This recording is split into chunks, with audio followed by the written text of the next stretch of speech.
안녕하십니까. 산업위생을 강의하는 최윤정입니다. 이번 시간은 산업위생기사 2022년 제1회 기출문제를 함께 풀어보겠습니다. 첫 번 문제 과목 산업위생학개론 1번 문제부터 풀이하도록 하겠습니다.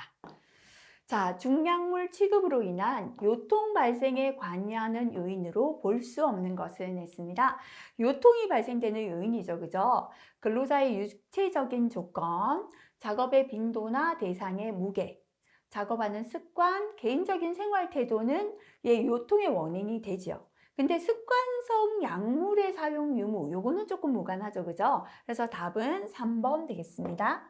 자, 틀리신 분은 파란색 별표고요. 다시 한번 체크하시고요. 2번 넘어가겠습니다. 산업위생의 기본적인 과제에 해당하지 않는 것은 있습니다. 작업 환경에 미치는 건강장애에 관한 연구, 맞다 그죠? 작업 능률 저하에 따른 작업 조건에 관한 연구도 맞죠? 작업 환경에 의한 신체적 영향과 최적 환경의 연구, 좋은데요. 작업 환경의 유해 물질이 대기 오염에 미치는 영향을 연구하는 건 산업위생이 아니죠, 그죠? 답은 3번 되겠습니다. 자, 그 다음 3번 문제 넘어가겠습니다. 자, 작업 시작이나 종료 시 호흡의 산소 소비량에 대한 설명으로 옳지 않은 것은 있습니다. 산소 소비량은 작업 부하가 계속 증가하면 일정한 비율로 계속 증가한다 했는데요. 계속해서 증가하는 건 아니죠, 그죠? 자, 1번이 틀렸는데요. 산소 소비량은 작업 부하가 증가하면 일정한 비율로 계속 증가하지만 작업 부하가 일정 한계를 초과하게 되면 더 이상 증가하지 않는다라고 설명해야 합니다. 자, 그래서 틀린 내용 바로 1번 되겠습니다. 나머지 한번 읽어보시고요. 이 문제 틀리셨다면 파란색 별표 하시고 다시 한번 체크하시기 바랍니다.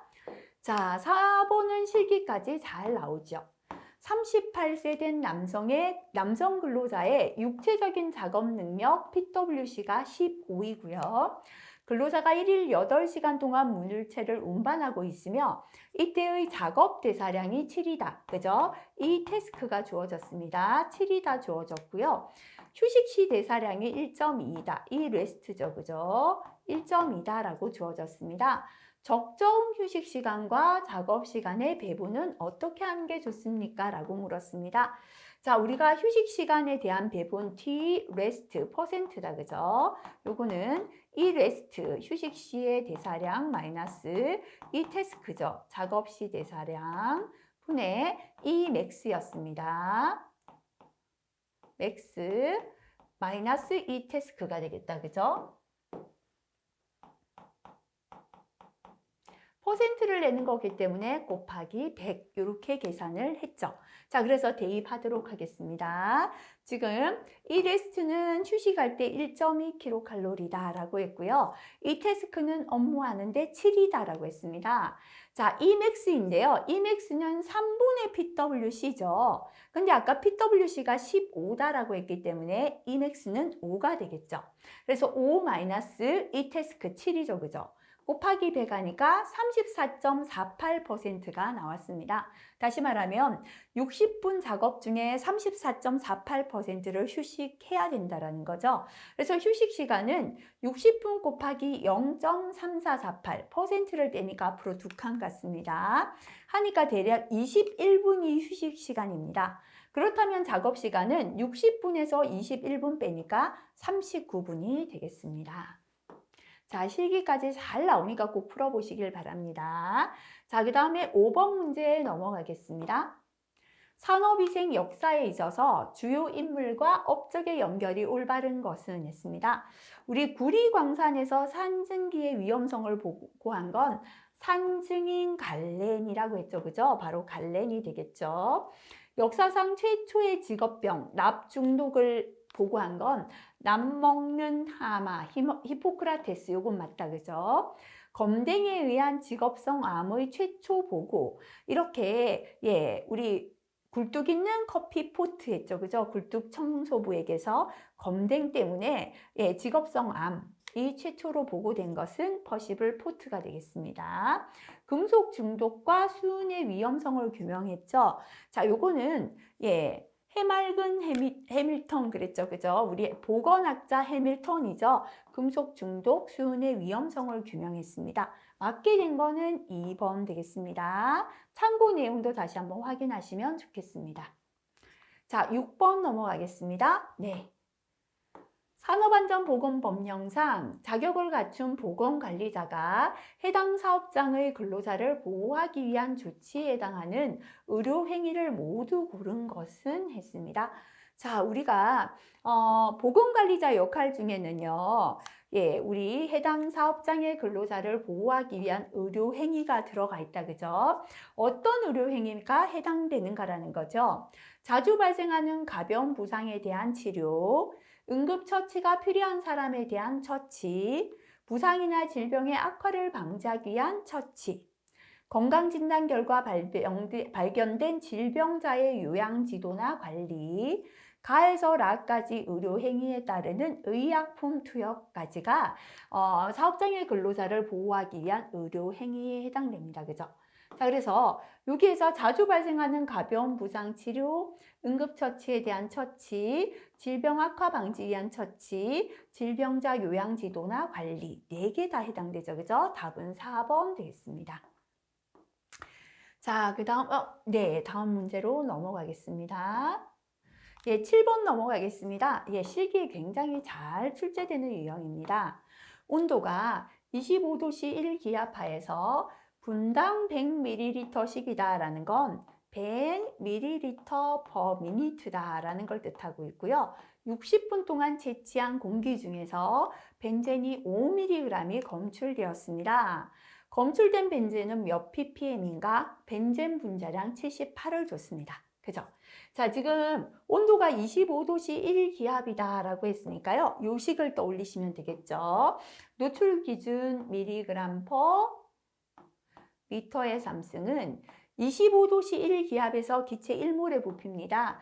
24.45분의 노출 기준 ppm 곱하기 분자량 되겠다. 그죠? 근데 지금 현재는요, 요거를 계산하라 라고 했습니다. 그죠? 분의 1 하면 요렇게 곱하면 서로 똑같죠? ppm 곱하기 분자량은 mg/m의 삼승 곱하기 24.45가 됩니다. 그죠? 자, 그러므로 ppm은 하면요, 곱해졌는 분자량은 넘어가면 밑으로 가서 나눠줘야죠.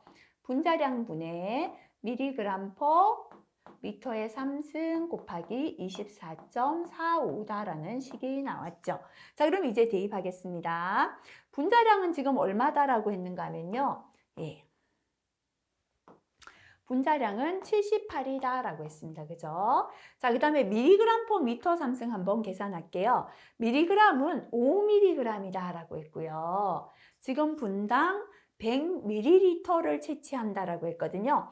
100ml는 10의 마이너스 3승 리터죠. 1리터는 10의 마이너스 3승 미터 3승이에요. 그래서 결국 밀리리터는 10의 마이너스 6승의 미터 3승이 됩니다. 그래서 100 곱하기 10의 마이너스 6승의 미터 3승으로 바뀌었죠. 분당이니까 per minute가 있습니다. 그죠? 미니트를 없애기 위하여 60분 동안 채취한다. 60분을 곱했죠. 이렇게 계산하니까 이제 위에는 밀리그램이 남았고, 예, 미니트 없어지고 미터 3승만 밑에 남았죠. 계산하면 833.33이 나왔어요. 그래서 833.33mg/m의 삼승 곱하기 24.45를 계산하면 되겠다. 그죠? 계산하니까 네, 261.22 이제는 ppm으로 단위가 바뀌었습니다.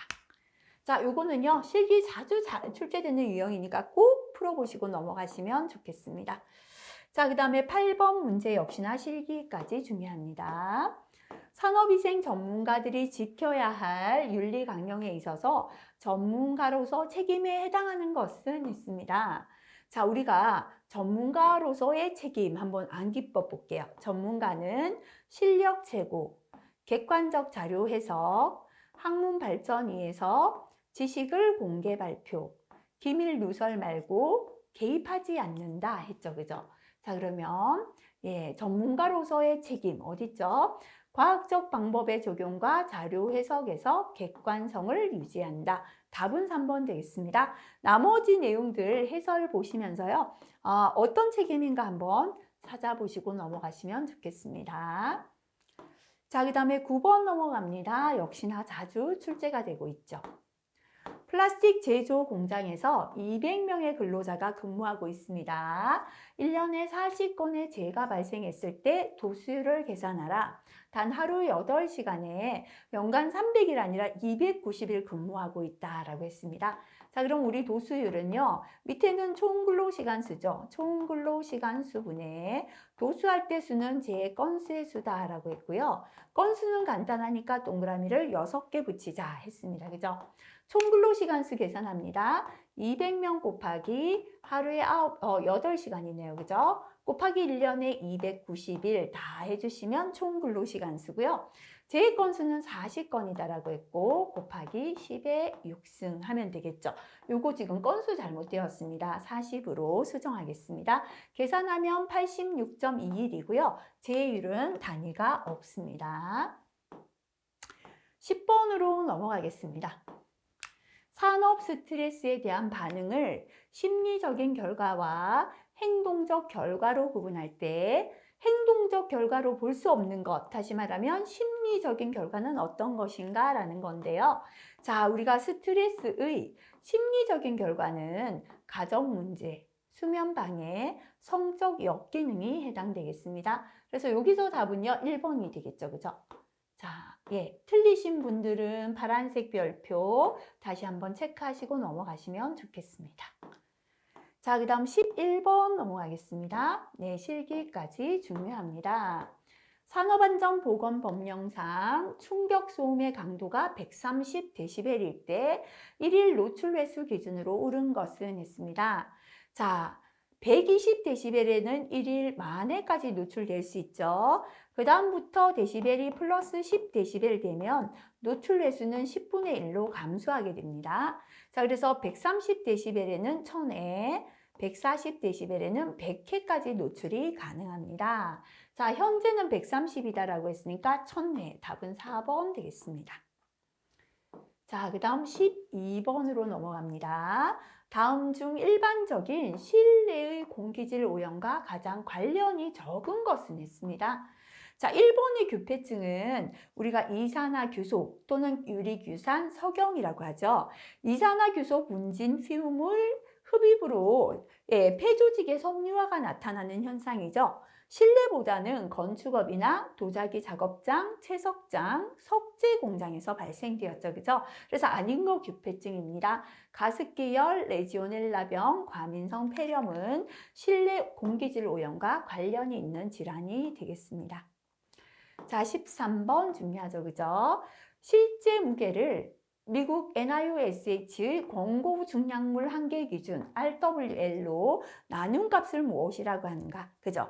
LI는 권장 무게 한계 RWL분의 실제 작업 무게죠. 그죠? 자, 그래서 요거는요, 바로 중량물 취급 지수 LI가 답이 되겠습니다. 14번 가겠습니다. 틀리셨다면 파란색 별표합니다. 산업안전보건법령상 사업주가 위험성 평가의 결과와 조치사항을 기록 보존할 때 포함해야 할 사항이 아닌 것은 했습니다. 자, 사업장에서 위험성 평가를 했을 때는요, 기록 보존할 때 뭐를 포함해야 되는가 한번 볼게요. 첫 번째는 위험성 평가 대상의 유해 위험 요인. 우리 사업장에 유해 위험이 어디 있는가 요인을 찾아야 되고요. 자, 그래서 요 유해 위험 요인이 얼마만큼 위험성이 큰가를 결정해야 됩니다. 위험성 결정의 내용. 위험성 결정했다면 조치를 해야 되죠. 그죠? 위험성 결정에 따른 조치 내용. 그 다음 위험성 평가를 하기 위해 사전 조사를 한 안전보건 정보를 함께 기록하게 되어 있어요. 자, 그럼 아닌 거. 위험성 결정의 내용, 위험성 결정에 따른 조치, 위험성 평가의 유해 위험 요인은 맞죠? 유해 위험 방지 계획서 수립 유무는 해당되지 않겠죠. 그죠? 15번 넘어갑니다. 금방 나왔던 내용이죠. 규폐증을 일으키는 주요 물질, 바로 그죠? 유리규산, 석영, 그 이산화규소 세 가지 다 된다라고 했습니다. 답은 3번 되겠습니다. 16번 넘어가겠습니다. 네. 화학물질 및 물리적 인자의 노출 기준 고시상 괄호에 들어갈 유해물질 간의 상호작용은 이라고 했습니다. 각 유해인자의 노출 기준은 해당 유해인자가 단독으로 존재하는 경우의 노출 기준을 말합니다. 이종이나 그 이상의 유해인자가 혼재, 함께 존재할 때는 각 유해인자의 괄호로 유해성이 증가할 수 있으므로 산출하는 노출 기준을 사용한다. 자, 답이 들어가 버렸어요. 그죠? 이거 부분을 비우고 괄호하겠습니다. 상가작용입니다. 두 가지 이상의 물질이 혼재할 때 독성이 더해져서 독성이 더 커지는 걸 뜻하죠. 그죠? 그래서 답은 3번의 상가작용이 답이 되겠습니다. 17번 넘어가겠습니다. A 사업장에서 중대재해인 사망이 1년간 4건 발생했습니다. 이 사업장의 1년간 4일 미만의 치료를 요하는 경미한 사고 건수는 몇 건인지 예측하시오. 하인리 이론에 근거하여 추정하라 했습니다. 자, 하인리의 사고 빈도 법칙이죠. 총 330건의 사고를 분석했는데요. 한 건이 중상이나 사망일 때 29건은 가볍게 다치는 경상해, 300건은 무상해 사고, 물적 손실이 발생했다라는 거였습니다. 자, 근데 지금은 사망이 4건이거든요. 그럼 경상해도 29의 4배가 되겠죠. 무상해 사고도 300의 4배가 되겠죠. 그죠? 그래서 경상해는 29 곱하기 4니까요. 116건, 답은 1번 되겠습니다. 18번 넘어가겠습니다. 자, 틀리셨다면 파란색 별표 하시면 되겠습니다. 교대 작업이 생기게 된 배경으로 옳지 않은 것은, 자, 오전하고 야간하고 이렇게 교대하는 작업을 한다, 그죠? 사회 환경의 변화로 국민 생활과 이용자의 편의를 위한 공공사업의 증가. 야간에는 원래는 문을 닫았었는데요. 국민의 편의를 위하여 야간에도 문을 열어서 이용할 수 있게 하는 거죠. 그러다 보니 주야 교대가 생겼다. 맞다, 그죠? 석유화학이나 제철업 등과 같이 공정상 조업 중단이 불가능한 산업의 증가. 제철업 같은 경우 공정을 한번 스톱했다가 다시 가동하는데 굉장한 비용이 손실이 따르죠. 이렇게 조업 중단이 불가능한 산업이 증가했다. 맞다, 그죠? 생산 설비의 완전 가동을 통해서 시설 투자 비용을 조속히 회수하려는 기업의 증가. 자, 시설 투자비가 워낙 많았기 때문에 24시간 풀 가동해서 빨리 투자비를 회수하겠다라는 기업이 증가했다. 이것도 맞아요. 근데 의학의 발달로 인한 생체 주기 등의 건강상 문제가 감소했다. 의료기관이 증가해서 교대한다. 이건 아니죠. 그죠? 답은 2번 되겠습니다.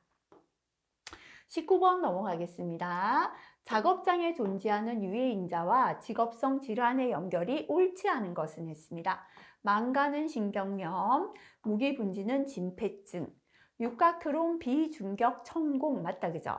이상기압인데요. 레이노시 병은 진동 때문에 생기는 거죠. 이상기압에 의한 건 자만병이나 폐수종이라고 해야죠. 그죠? 틀린 거 4번 되겠습니다. 자, 그 다음에 20번 넘어갑니다. 심한 노동 후의 피로 현상으로 단기간의 휴식에 의해 회복될 수 없는 병적인 상태를 곤비다라고 했죠. 그죠? 자, 해설의 피로의 3단계 다시 한번 체크하시면 좋겠습니다.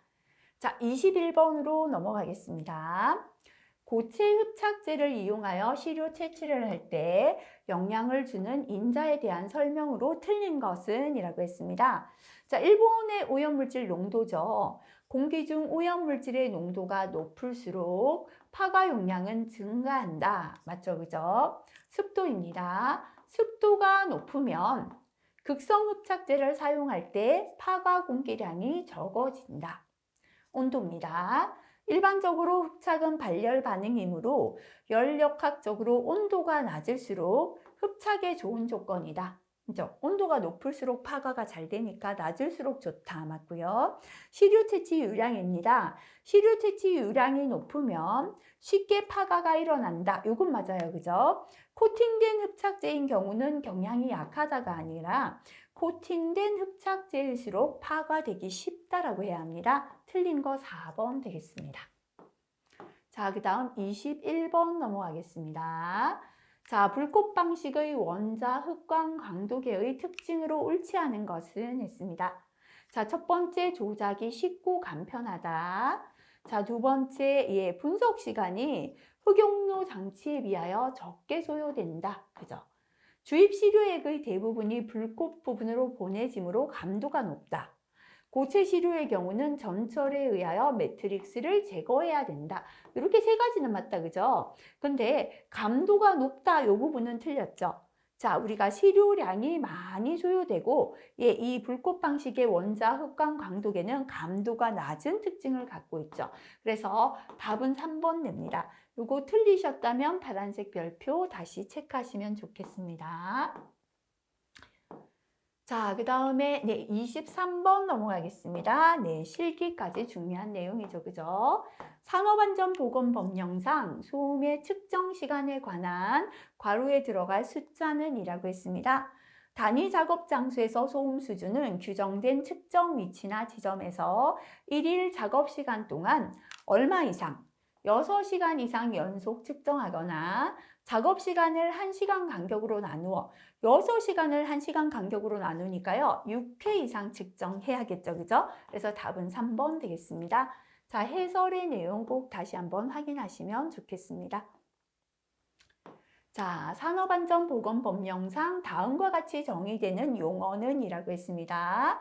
작업환경 측정 분석치에 대한 정확성과 정밀도를 확보하기 위하여 지정 측정 기관의 작업환경 측정 분석 능력을 평가하고 그 결과에 따라 지도 교육, 그 밖에 측정이나 분석 능력을 향상하기 위하여 행하는 모든 관리적인 수단을 정도관리다라고 했죠. 그죠? 답은 4번 되겠습니다.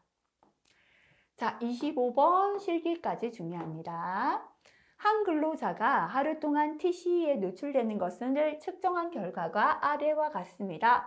8시간의 시간 가중 평균치를 계산하라. 그죠? 1시간, 2시간이고요. 이걸 4시간으로 바꿔야지. 그죠?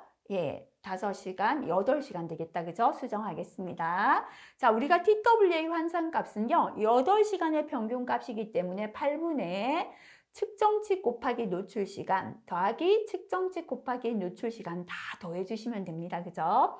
자, 그래서 8분의 하시고요. 1시간 동안 10ppm이죠. 1 곱하기 10 플러스 2시간에 15죠. 2 곱하기 15 플러스 4시간에 17.5죠. 4 곱하기 17.5가 된다. 그죠? 거기에 플러스 1시간에 0이니까요. 1 곱하기 0 노출이 안 되었다는 거죠. 자, 이렇게 계산하니까 13.75ppm. 그죠? 답은 3번 되겠습니다. 자, 그 다음 26번 파란색 별표하도록 하겠습니다. 자, 피토관에 관한 설명 중에서 옳은 것은 이라고 했습니다. 피토 튜브의 정확성에는 한계가 있어서 정밀한 측정에서는 경사 마노미터를 사용한다라고 했는데요. 자, 요 설명이 맞는 설명입니다. 피토 튜브는 정확성에 한계가 있어서 기류가 12.7m/s 이상일 때는 U자 튜브를 이용하고요. 그 이하에서는 기울어진 경사 튜브를 이용합니다. 그리고 정밀한 측정에서는 경사 마노미터를 이용한다. 그죠? 그래서 1번이 맞는 설명 되겠습니다. 4번에 보면 속도압이 25일 때 기류 속도는 28.58이다 라고 했는데요. 자, 요거 계산했다. 그죠? 우리 속도압 VP는 2G분의 RV 제곱이 되죠. 1분의 VP니까요. 이렇게 곱하면 서로 똑같죠. RV 제곱 곱하기 1은 속도압 곱하기 2G입니다. 그래서 V제곱을 남기고 R을 넘겨줬죠. 그죠? V는 하면 루트 R분의 VP 곱하기 2G가 되죠. 현재, 다른 조건 없죠. 보통 공기의 밀도 1.2분의 VP가 25다라고 했고요. 2 곱하기 중력 가속도 9.8을 넣으면 속도는 20.12죠. 그죠? 그래서 기류 속도 28.58이라도 틀린 설명 되겠죠. 맞는 건 1번이고요. 해설 한번 다시 읽어보시면 되고 파란색 별표 다시 체크하시면 좋겠습니다. 자, 27번 보겠습니다. 실기까지 중요합니다. 산업안전보건법령상 작업환경 측정 대상이 되는 작업장 또는 공정에서 정상적인 작업을 수행하는 동일 노출 집단의 근로자가 작업을 하는 장소를 무엇이라고 합니까? 그죠? 이걸 우리가 단위 작업 장소다라고 했습니다. 답은 2번 되겠습니다. 자, 28번 넘어가겠습니다. 역시나 실기까지 중요합니다. 근로자가 일정 시간 동안 일정 농도의 유해물질에 노출될 때 체내에 흡수되는 유해물질의 양은 아래의 식을 적용하여 구합니다. 각 인자에 대한 설명이 틀린 것은 했습니다. 체내 흡수량 미리그램은 해서요. C죠. 공기 중 유해물질의 농도 바로 미리그램 퍼 미터의 상승이 되고요. T는 노출 시간이 되겠습니다. 자, 그 다음에 V는 R은 체내 잔류율 맞다 그죠?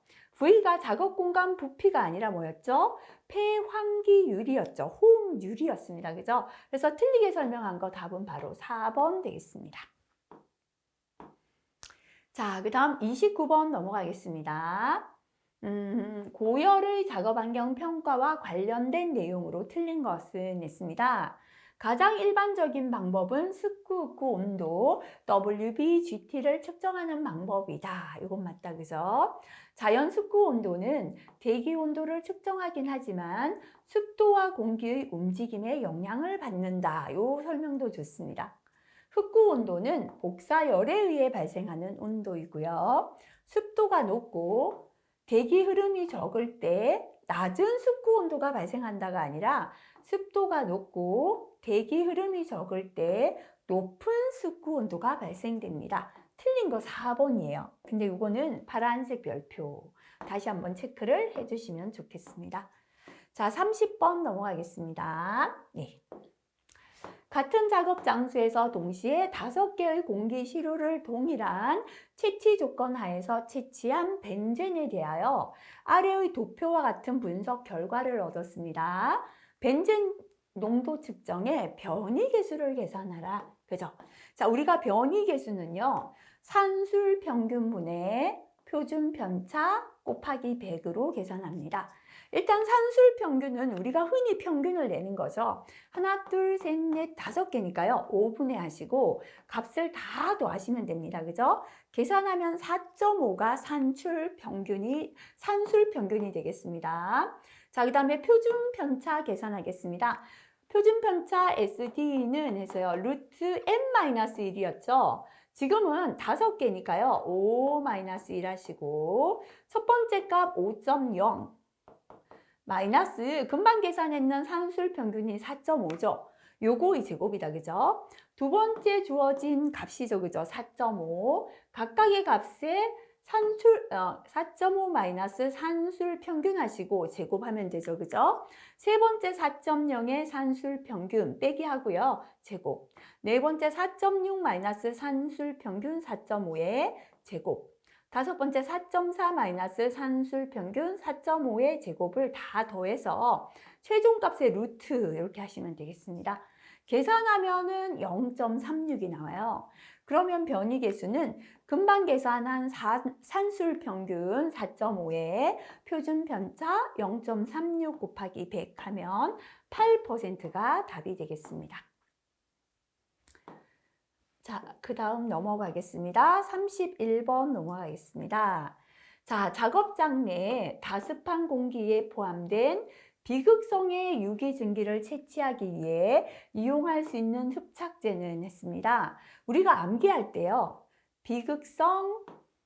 비극성인 아래 할로겐탄, 지방, 방류안이 활성됐다. 활성탄이죠. 그죠? 활성탄으로 채취할 수 있는 건 비극성인 할 때 비극성 유기용제. 알에 했죠. 알코올, 에스테르. 할로겐탄 했죠. 그죠? 할로겐화 탄화수소. 지방, 방류했다. 지방족 유기용제, 방향족 유기용제였거든요. 그래서 지금 문제에서는 비극성의 유기증기를 채취한다 라고 했으니까요. 1번의 활성탄이 답이 되겠습니다. 32번으로 넘어가겠습니다. 네. 역시나 실기까지 중요하죠.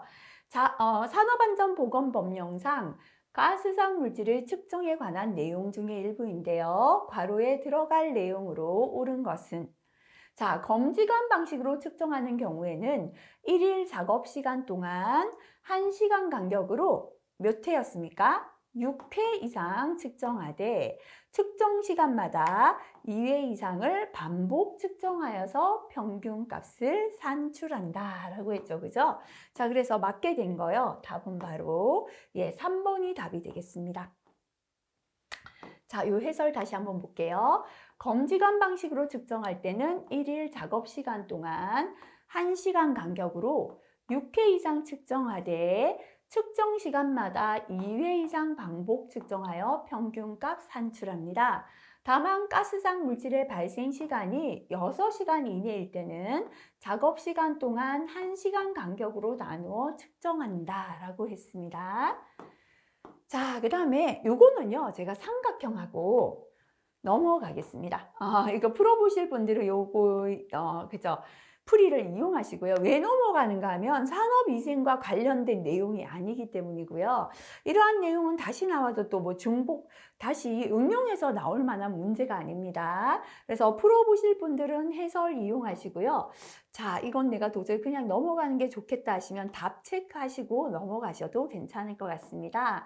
자, 67.50 그죠? 답은 3번입니다. 해설 이용해서 풀어봐 주시면 좋겠습니다. 자, 그 다음에 34번 넘어가겠습니다. 실기까지 중요합니다. 단위 작업 장소에서 소음의 강도가 불규칙적으로 변동하는 소음을 누적 소음 노출량 측정기로 측정했습니다. 누적 소음 노출량이 300%일 때 시간가 중 평균 소음 수준을 계산하시오라는 겁니다. 그죠? 자, 그럼 일단 우리가 시간가 중 평균 소음의 공식 생각해 볼게요. TWA, 그죠? 적으면서 기억하시라는 겁니다. 데시벨 A는 뭐였습니까? 16.61 곱하기 로그에, 그죠? 100분의 D였죠. 100분의 D, 여기다 플러스 90이 공식이었어요. 제가 적는 동안 다시 한번 기억하시라는 뜻이고요. 자, 여기에서 D가 뭐였냐면 누적 소음 노출량이 되겠습니다. 자, 그래서 하나씩 한번 대입해 보겠습니다. 16.61 곱하기 로그에 지금 100분의 누적 소음 노출량이 얼마다라고 했는가 하면요. 300%다라고 주어졌죠. 그래서 300이죠. 플러스 90 이렇게 대입하시면 되겠습니다. 계산하면 97.92고요. 단위는 데시벨 A 단위가 되겠습니다. 자, 그 다음에 넘어가겠습니다. 밑에 하나가 더 있네요. 네, 35번 역시나 실기까지 중요하겠습니다. 공장에서 A 용제 30%고요. 노출 기준이 1200입니다. B 용제는 30%인데 노출 기준 1400입니다.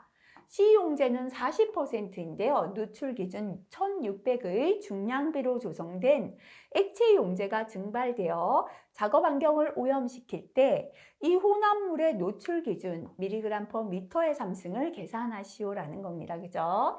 자, 우리가 이렇게 액체 혼합물의 노출 기준을 계산할 때는요. 밑에는 뭐였습니까? 노출 기준이었죠. 노출 기준분의 위에는 액체 혼합물의 무게, 구성비가 되겠습니다. 퍼센트, 그죠? 자, 그래서 지금은 보면요. 네. A 용제는 1200인데요.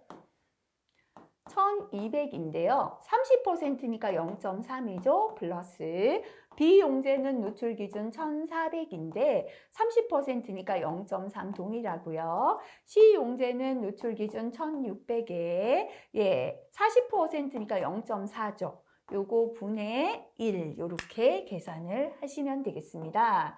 자, 계산한 값을 보니까요. 1400이 답이 든다. 그죠? 그래서 1400mg/m 상승이 답이 되겠습니다. 36번 넘어가겠습니다. WBGT, 다시 말하면 스쿠후쿠 온도 지수가 되겠죠. 측정기의 구성 요소로 적절하지 않은 것은 했습니다. 파란색 별표하겠습니다. 스쿠후쿠 온도 지수 WBGT의 GT 측정기는요. 스쿠 온도계, 건구 온도계, 흑후 온도계, 그죠? 그래서 우리가 계산할 때요. 자연 스쿠 온도, 흑구 온도, 건구 온도 세 가지가 필요했잖아요. 이렇게 세 가지로 구성이 됩니다. 아닌 건 3번의 카타 온도계가 답이 되겠습니다. 자, 실기까지 중요합니다. 유량, 측정 시간, 회수율 및 분석에 의한 오차가 18, 3, 9, 5%일 때 누적 오차를 계산하라. 그죠? 누적 오차는요, 각각 값을 제곱해서 루트 안에서 다 더하시면 되죠. 루트 18의 제곱 플러스 3의 제곱 플러스 9의 제곱 플러스 5의 제곱, 요거를 계산하시면 되겠습니다. 20.95%가 답이 되겠습니다. 자, 38번 넘어가겠습니다. 파란색 별표할게요. 네. 흑광 광도법에 관한 설명으로 틀린 것은 했습니다. 1번. 광원에서 나오는 빛을 단색과 장치를 통해서 넓은 파장 범위의 단색빛으로 변화시킨다 했는데요. 요 설명이 틀렸어요. 자, 단색과 장치는 자, 입사된 빛 중에서 원하는 파장의 빛만을 골라내기 위해 사용하는 겁니다. 그래서 분석에 필요한 파장이나 주파수의 스펙트럼 대역만을 선택하여 통과하게 됩니다. 그래서 틀린 설명 요거죠, 그죠? 그래서 답은 1번이 되고요. 2번에 선택된 파장의 빛을 시료액 층으로 통과시킨 후에 흑광도를 측정하여 농도 구하고요. 분석의 기초가 되는 건 램버트 비어 법칙이죠. 표준액에 대한 흑광도와 농도와의 관계를 구한 후에 시료의 흑광도를 측정하여 농도를 계산하면 됩니다. 나머지는 맞는 설명, 그죠? 자, 그래서 흑광광도법의 주요 구성은요, 램프, 광원이 있죠. 여기서 특정 파장의 빛을 방출합니다. 자, 그러면 원자와 장치에서는 램프로부터 빛을 흡수하는 자유원자로 액체 시료를 전환합니다. 단색화 장치에서는 측정을 위한 파장을 선택해요. 검출기에서는 자유원자가 흡수한 빛을 측정하게끔 되어 있죠. 자, 39번으로 넘어가겠습니다. 작업 환경 중에서 분진의 측정 농도가 대수정규 분포를 할 때 측정 자료의 대표치에 해당하는 것은 했습니다. 자, 요거, 예, 그죠. 앞에서 출제는 되었었죠. 산업위생 분야에서 작업 환경 측정 결과가 대수정규 분포를 이룰 때 대표값으로는 기하 평균이 됩니다. 산포도로는 기하 표준 편차를 사용한다라고 했죠. 그죠? 자, 그래서 대표치는요, 바로 기하 평균치, 답은 1번 되겠습니다. 40번 넘어가겠습니다. 진동을 측정하기 위한 기기는 했다, 그죠? 파란색 별표할게요. 여기에서 가속 측정기가 있죠? 이 가속 측정기는 진동이나 구조물의 운동 가속을 측정하는 장치로 진동을 측정할 수 있는 거, 답은 3번의 가속 측정기 되겠습니다. 자, 세 번째 과목 작업 환경 관리 대책 41번 문제입니다. 실기까지 중요합니다. 국소배기 시설에서 장치 배치 순서로 가장 적절한 것은 했습니다. 우리가 국소배기 시설은요, 후덕한 공기를 송풍하여 배출하자 했죠, 그죠? 후드 덕트 공기를 송풍하여 배출하자, 답은 3번 되겠습니다. 자, 그 다음에 42번으로 넘어가겠습니다. 실기까지 중요합니다. 금속을 가공하는 음압 수준이 98dB인 공정에서 NRR이 17인 귀마개를 착용했습니다. 차음 효과를 계산하라 했습니다. 그죠? 자, 우리가 차음 효과는요, 네. NRR 마이너스였죠. 그죠? NRR 17 마이너스 7이었습니다. 곱하기 0.5로 계산했죠. 계산하게 되면 5가 되고요. 데시벨 A가 답이 되겠습니다. 답은 3번 되겠습니다. 자, 그 다음에 43번 넘어가겠습니다. 다음 중 중성자의 차폐 효과가 가장 적은 물질은 했습니다. 요거는 파란색 별표로 바꾸겠습니다. 중성자 차폐 효과가 적은 거, 그죠? 중성자 차폐에는 물, 파라핀, 흑연, 붕소 함유 물질, 콘크리트 등이 사용됩니다. 자, 그러면 여기에서 중성자의 차폐 효과가 가장 적은 거 뭐가 되겠습니까? 답은 3번의 납이 답이 되겠습니다. 자, 그 다음에 44번 넘어가겠습니다.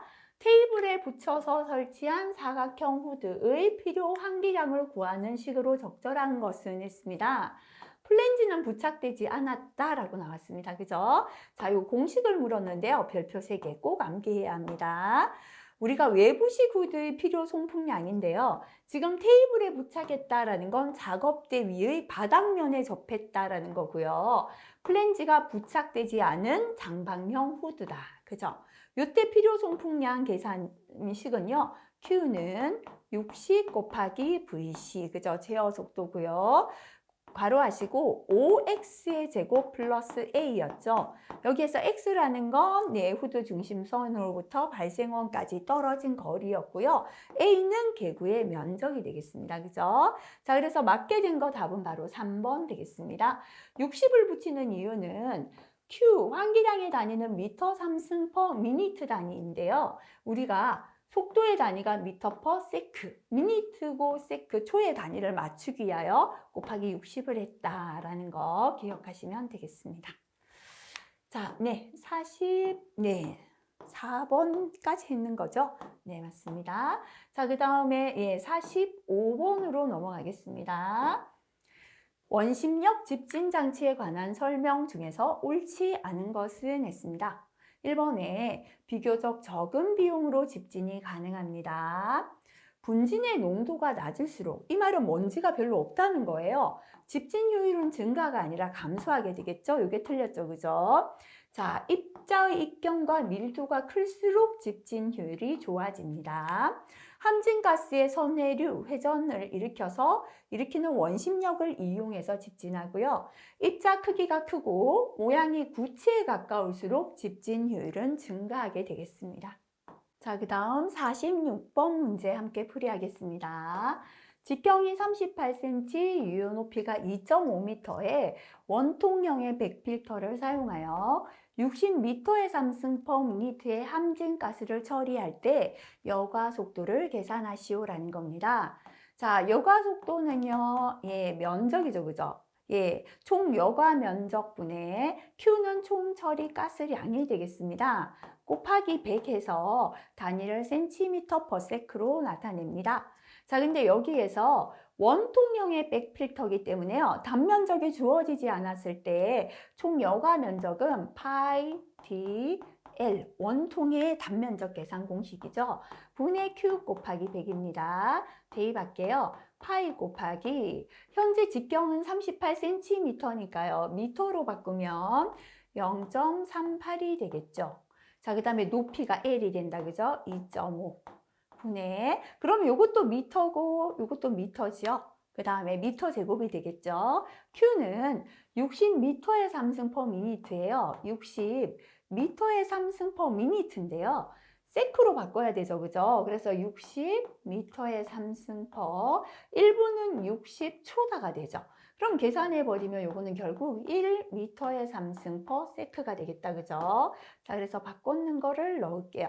요건 1m의 삼승 퍼 세크가 됩니다. 밑에는 미터 곱하기 미터니까요. 단위가 미터의 제곱이 되겠죠. 자, 그럼 계산하면 미터의 제곱하고 미터 제곱 없어지면 미터 한 개가 남죠, 그죠? 퍼 세크죠. 계산한 값에. 그런데 요거를 곱하기 100을 했는 이유는 뭐냐면 단위를 cm per sec로 바꾸기 위하여 공식에서 100을 곱한 거죠. 그래서 100을 곱해서 계산하면 35.51이 나와요. 단위는 cm per sec가 됩니다. 그죠? 가장 근사치가 현재는 2번이라서 답은 2번 되겠습니다. 자, 그 다음에 47번 넘어가겠습니다. 네, 실기까지 중요하죠. 표준 상태인데요. 현재는 0도씨 1기압에서 공기의 밀도가 1.293입니다. 이때 40도씨 1기압에서 공기 밀도는 있습니다. 그죠? 밀도에 대한 온도 압력 보정입니다. 우리가 부피를 보정할 때는요. 처음 부피 곱하기 273 플러스 T1분의 273 플러스 T2. 처음 온도는 밑으로 갔고 나중 온도가 위로 가는 게 부피 보정이었어요. 근데 밀도는 부피 분의 1이죠. 그러니까 이게 아래 위로 거꾸로 되어야 됩니다. 그죠? 그래서 밀도 보정은 처음 밀도 곱하기 처음 밀도 1.293 곱하기 273 플러스 T2 나중 온도가 밑으로 갑니다. 273 플러스 T1 처음 온도 위로 가면 됩니다. 그래서 나중 온도는 계산하는 40도씨가 되고요. 처음 온도는 처음에 주어진 0도씨 되겠죠. 일기압은 동일하니까 고려하지 않아도 되겠습니다. 계산하면 1.128 kg/m 3승이 답이 되겠습니다. 답은 2번 되겠습니다. 자, 48번 넘어가겠습니다. 자, 요거 파란색 별표 한번 해볼까요? 국소 배기 장치로 외부식 측방형의 후드를 설치할 때 제어 풍속을 고려해야 할 위치는 이라고 했습니다. 후드의 개구면, 작업자 호흡 위치, 발산되는 오염 공기 중의 중심 위치, 후드의 개구면으로부터 가장 먼 작업의 위치라고 했습니다. 그죠? 지금 외부식의 후드다라는 건 이렇게 오염물질이 발생되고요. 후드가 이렇게 떨어져 있죠. 그죠? 자, 이렇게 외부식에서는 후드의 개구면으로부터 가장 멀리 있는 작업 위치에서도 유해 물질이 포집이 될 수 있도록 제어 풍속을 고려해야겠죠. 그래서 답은 바로 4번 되겠습니다. 자, 그 다음에 49번 넘어가 보도록 하겠습니다. 자, 요거 파란색 별표 하겠습니다. 작업장에서 작업 공구와 재료 등에 적용할 수 있는 진동 대책과 가장 거리가 먼 것은 이라고 했습니다. 자, 1번의 진동 공구의 무게는 10kg 이상 초과하지 않는 게 좋고요. 강철로 코일 용수철을 만들면 설계를 자유스럽게 할 수 있지만 오일 댐퍼 등의 저항 요소가 필요합니다. 방진 고무를 사용하면 공진 시에 진폭이 지나치게 커지지 않지만 내구성, 내약품성이 문제가 될 수 있습니다. 자, 코르크는 정확하게 설계할 수 있고 고유 진동수가 20Hz 이상이므로 진동 방지에 유용하게 사용될 수 있다 했는데요. 이 설명이 틀렸습니다. 자, 해설의 내용 볼게요. 코르크는 재질이 일정하지 않아서 정확한 설계가 곤란하고 처짐을 크게 할 수가 없고요. 고유 진동수가 10Hz 전후밖에 되지 않아서 진동 방지보다는 고체음의 전파 방지에 사용해야 합니다. 자, 그래서 틀린 설명 4번 되겠습니다. 자, 50번 넘어가겠습니다. 여과 집진 장치의 여과지에 대한 설명으로 틀린 것은 이라고 했습니다. 0.1 마이크로미터입니다. 이하의 입자는 주로 확산에 의해 채취된다. 가벼운 입자는 확산에 의해 채취되죠. 압력 강하가 적으면 여과지의 효율은 크다. 맞다, 그죠? 여과지의 특성을 나타내는 항목으로 기공의 크기, 여과지의 두께 등이 있습니다.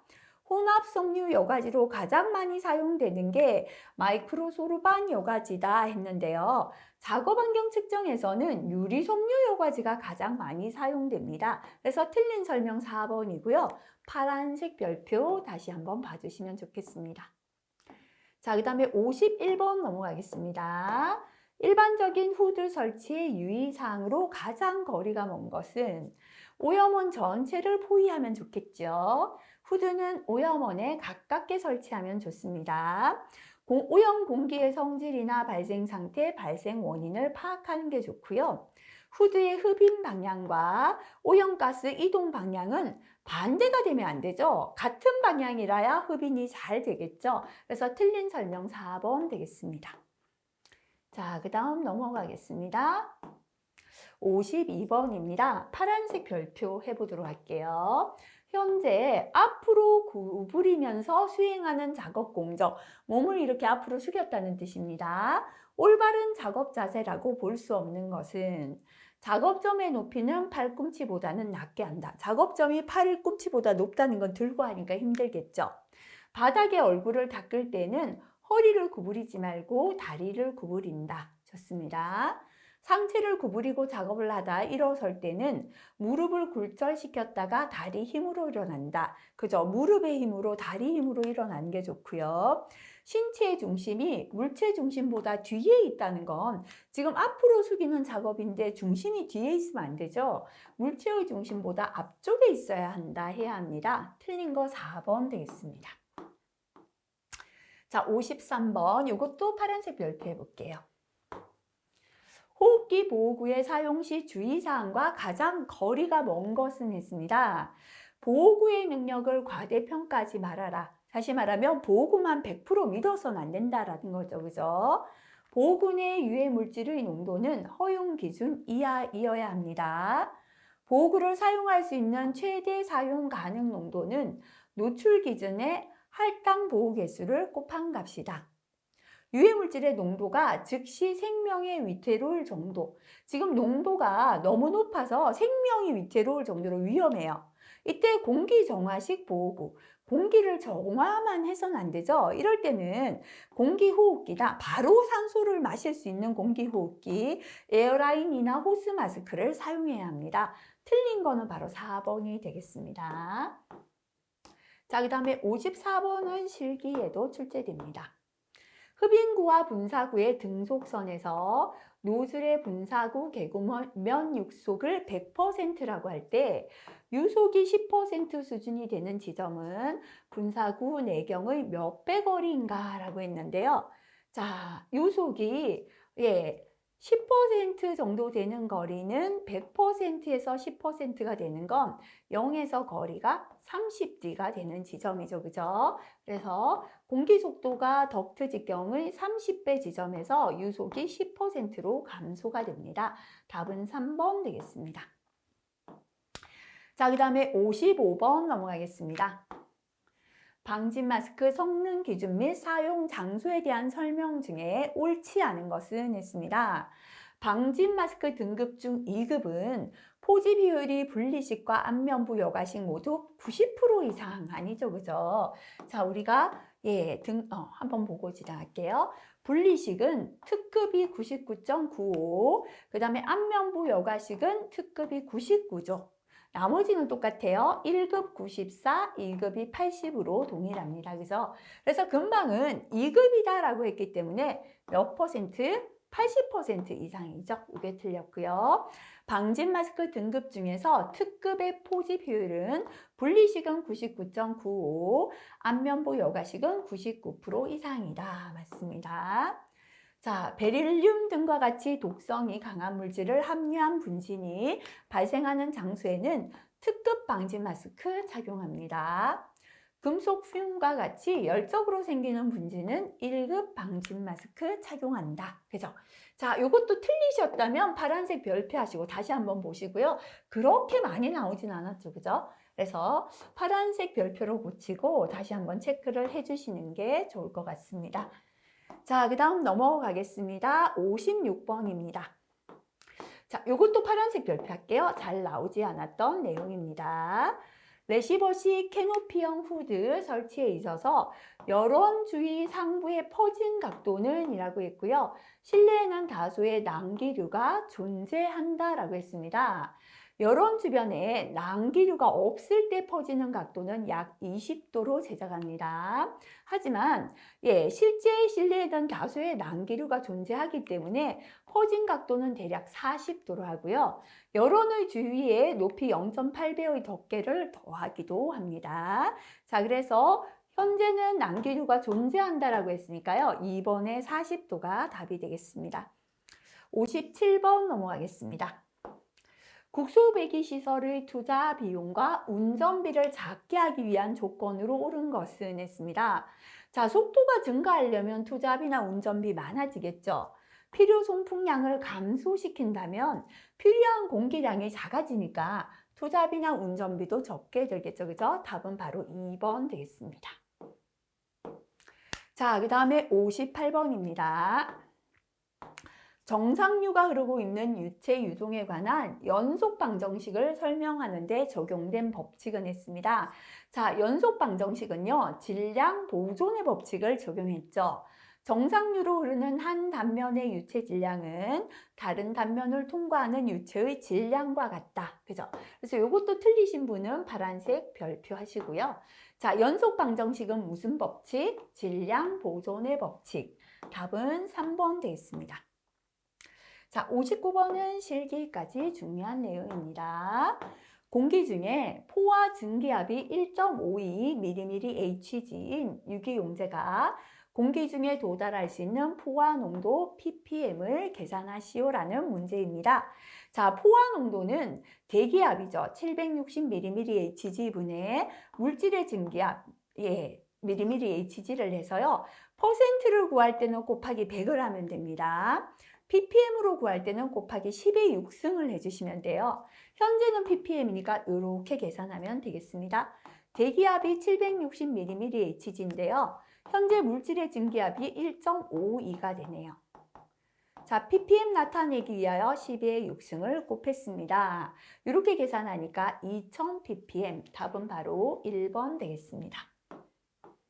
자, 60번 문제 풀이하겠습니다. 이 문제는 실기까지 중요하죠.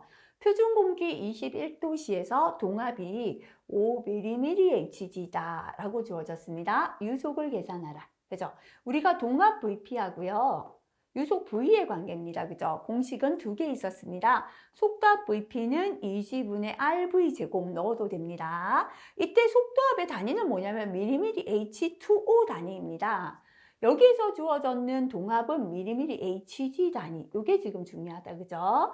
자, 속도 V는요, 미터/세크는 4.043 곱하기 루트 VP. 그죠? 지금 뭐 밀도를 1.1을 대입해도 되지만 속도와 속도압이니까 요 식에 바로 대입해도 상관은 없어요.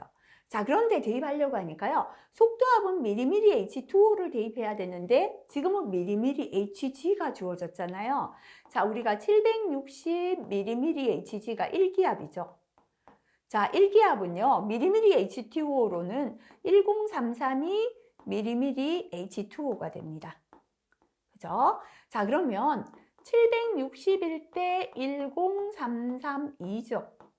근데 지금은 5mmHg예요. 그죠? 그러면 5일 때는 얼마인가? 이렇게 바로 비례식을 세워도 되고요. 여기서는 1일 때 얼마인가? 이렇게 비례식을 세웠습니다. 그래서 식을 세우니까요. 결국 1mmHg가 얼마냐면 13.5947mmH2O다라는 걸 계산한 거예요.